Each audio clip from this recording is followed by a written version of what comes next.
आपने आज दिन भर सुर्खियों में एक नाम जरूर सुना होगा, एल्विश यादव। एल्विश यादव वही कंटेस्टेंट हैं जो हाल ही में बिग बॉस ओटीटी का खिताब जीत कर आए थे। उसके बाद से सुर्खियों में थे, खबरों में थे, लेकिन एक बार फिर से सुर्खियों में जरूर हैं। जो कारण है वो अच्छा नहीं है। तो अब तक आप ये तो समझ ही गए होंगे कि एल्विश यादव कौन है और क्या करते थे। तो सीधे आते हैं उन आरोपों पर जो उन पर लगे हैं। तस्करी का आरोप लगा है और साथ साथ गैर कानूनी तरीके से एक रेव पार्टी ऑर्गेनाइज करने का आरोप भी उन पर लगा है। लेकिन सवाल ये है कि आखिर एल्विश यादव तक जो वन विभाग की टीम थी या नोएडा पुलिस की टीम थी वो कैसे पहुंची। इन तमाम सवालों का जवाब केवल एक स्टिंग ऑपरेशन में छिपा हुआ है। आपको मालूम है कि एक स्टिंग ऑपरेशन किया गया था एल्विश यादव को पकड़ने के लिए।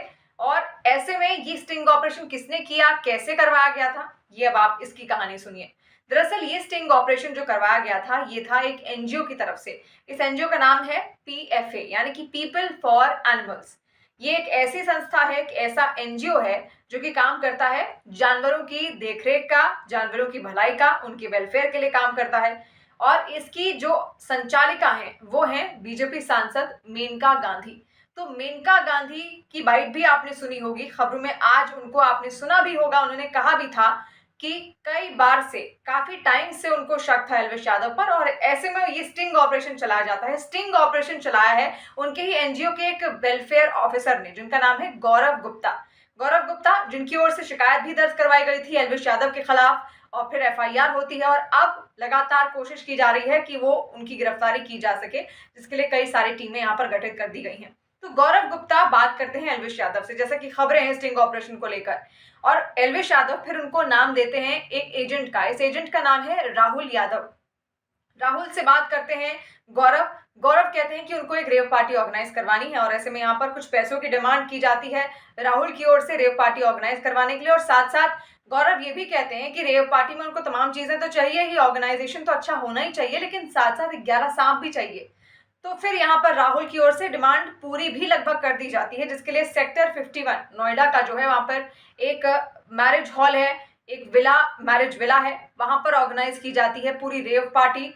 और जो वन विभाग की टीम के ऑफिसर्स थे और साथ साथ जो नोएडा पुलिस की टीम के ऑफिसर्स थे वो कैजुअल ड्रेस में एक आम आदमी की तरह इस पार्टी में शामिल होने पहुंचते हैं, क्योंकि वो जानना चाहते थे कि आखिर वाकई क्या वो सांपों को लेकर वहां पहुंचता है, जो जिस एजेंट का जिक्र यहाँ पर हो रहा था राहुल यादव, जो कि एल्विश यादव का एजेंट बताया जा रहा है।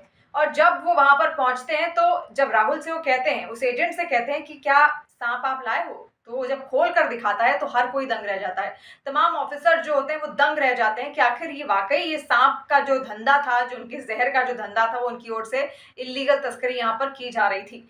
तो ऐसे में गिरफ्तारी होती है। राहुल के साथ साथ 4 और लोग भी हैं जिनको हिरासत में लिया गया है, उनसे लगातार पूछताछ की जा रही है। और राहुल ने, जैसा कि खबरें हैं कि कहीं कहीं पर उसने एल्विश यादव का नाम लिया है और ऑडियो भी इसको लेकर एक सोशल मीडिया पर वायरल हुआ है। वही शिकायतकर्ता गौरव गुप्ता, जो कि एनजीओ की तरफ से काम कर रहे थे, उन्होंने स्टिंग ऑपरेशन चलाया।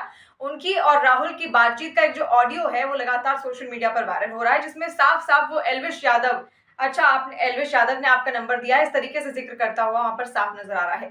तो इस तरीके से अब तार कहीं ना कहीं एल्विश यादव के साथ साफ जुड़ रहे हैं, क्योंकि राहुल कई बार एल्विश यादव का नाम ले चुका है।